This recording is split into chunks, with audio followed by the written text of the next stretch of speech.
Olá, eu sou Guto Azevedo, professor de matemática, e este é mais um vídeo do PET volume 6. Para saber quais vídeos já foram publicados até o momento, clique no cartãozinho que vai aparecer lá no outro canto da tela na parte de cima. E para assistir a todos os vídeos em primeira mão, se inscreva no meu canal no Telegram, o link está na descrição, ou então procure lá no aplicativo do Telegram um canal chamado Aula do Guto, como aparece aqui na tela. Também na descrição do vídeo há links para você acessar o meu site e as minhas redes sociais, depois dá uma conferida.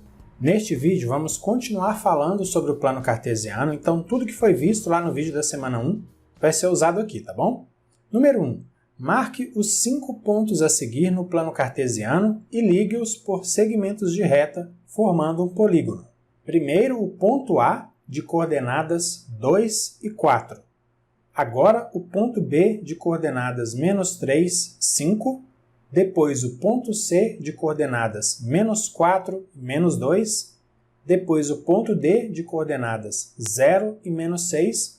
E o último ponto é o ponto E, que tem coordenadas 4 e -5.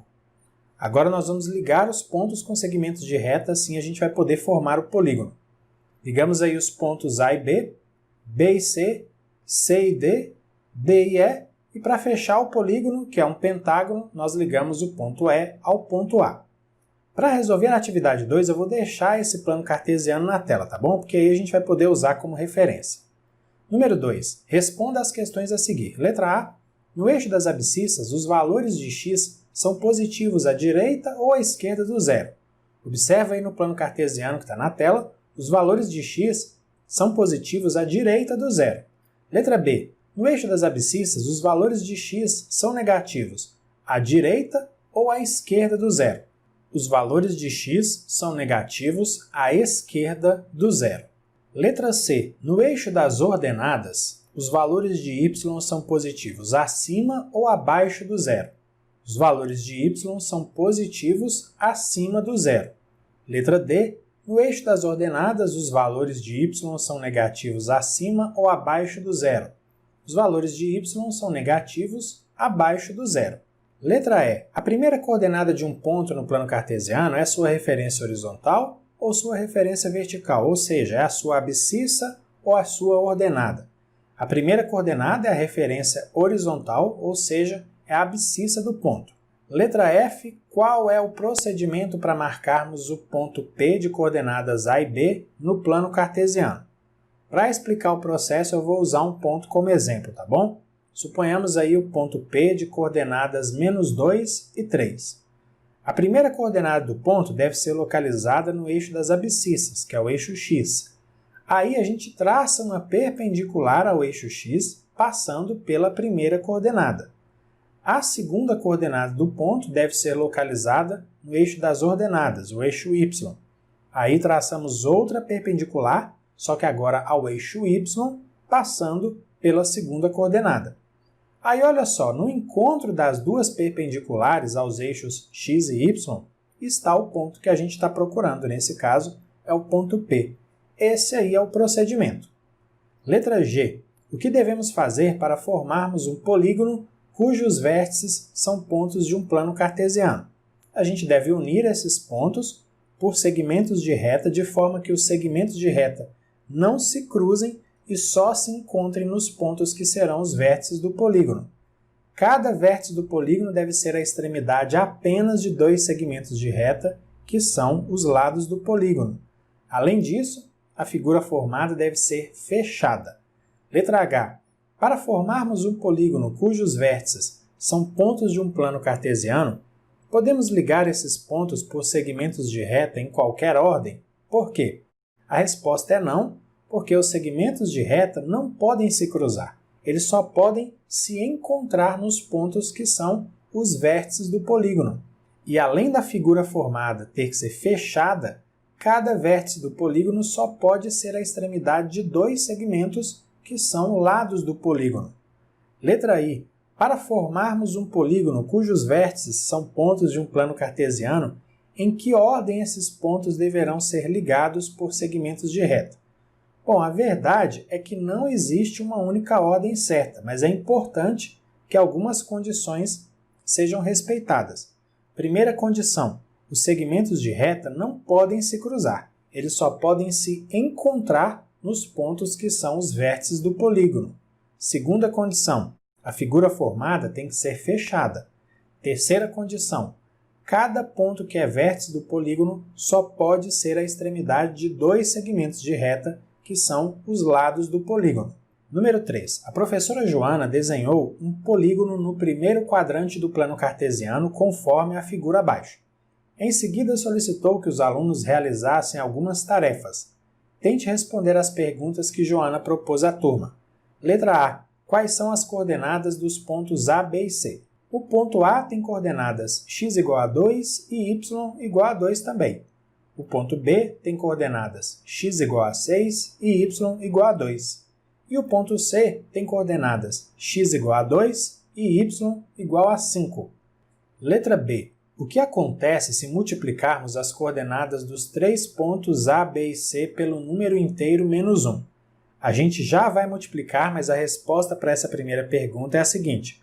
As coordenadas vão mudar de sinal, todas vão ficar negativas, já que as coordenadas dos pontos A, B e C são todas positivas. Multiplique, marque os novos pontos no plano cartesiano, ligue-os e pinte o novo polígono formado de amarelo. Eu vou fazer as multiplicações e aí nós vamos ter novos pontos. Para não gerar confusão, eu vou utilizar outras letras para poder indicar os pontos com as novas coordenadas. Multiplicando as coordenadas do ponto A por menos 1, nós vamos ter o ponto K, que tem coordenadas menos 2 e menos 2, são coordenadas opostas às coordenadas do ponto A. Multiplicando as coordenadas do ponto B por menos 1, nós vamos ter o ponto L, que tem coordenadas menos 6 e menos 2. Essas coordenadas são simétricas, são opostas às coordenadas do ponto B.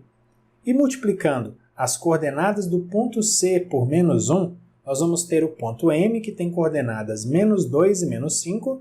Essas coordenadas também são simétricas, são opostas às coordenadas do ponto C.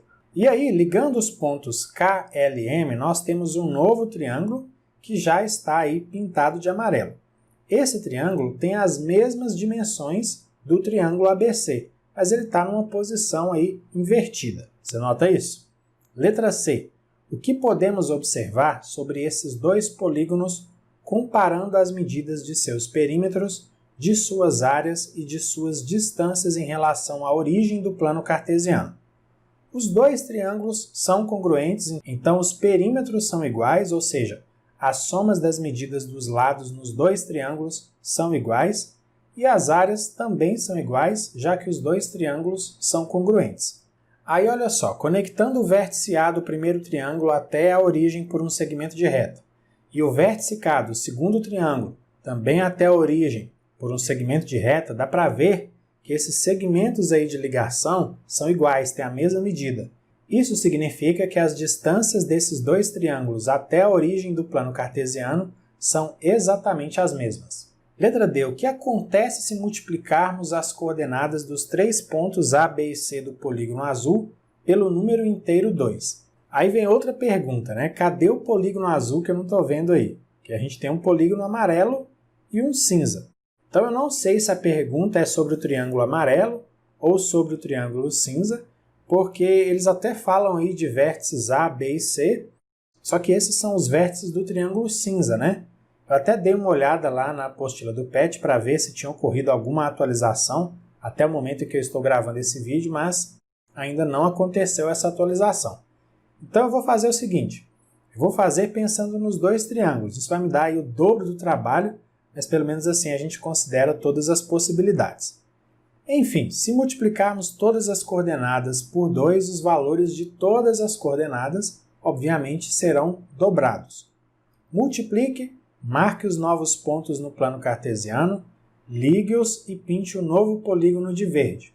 Então, nós vamos começar com as coordenadas do triângulo cinza, tá bom? Vou multiplicar todas elas por 2, aí nós vamos ter um novo triângulo com novas coordenadas. O ponto A vai gerar o ponto X de coordenadas 4 e 4. O ponto B gera o ponto Y de coordenadas 12 e 4. E o ponto C vai gerar o ponto Z de coordenadas 4 e 10. Ligando os pontos x, y e z, formamos um novo triângulo que já está aí pintado de verde. Agora a gente vai fazer a mesma coisa com as coordenadas do triângulo amarelo. Vamos multiplicar todas elas por 2. Aí o ponto K vai gerar um ponto X de coordenadas menos 4 e menos 4. O ponto L vai gerar um ponto Y de coordenadas menos 12 e menos 4. E o ponto M vai gerar o ponto Z de coordenadas menos 4 e menos 10. Ligando os pontos X, Y e Z, nós temos esse novo triângulo que também já está pintado de verde. Então estão aí as duas possibilidades. Só uma observação, as escolhas para as letras dos vértices dos novos triângulos foram completamente aleatórias, tá bom? Eu só usei letras em sequência, mas você pode usar outras letras também em ordens diferentes. Número 4. Marque no plano cartesiano abaixo os vértices A, B, C e D de um retângulo cujas coordenadas são A, 1, 1, B, 5, 1, C, 1, 4 e D, 5, 4. Em seguida, multiplique as coordenadas dos vértices A, B, C e D pelo número inteiro menos 2 e marque as novas coordenadas nesse plano cartesiano, formando um novo polígono.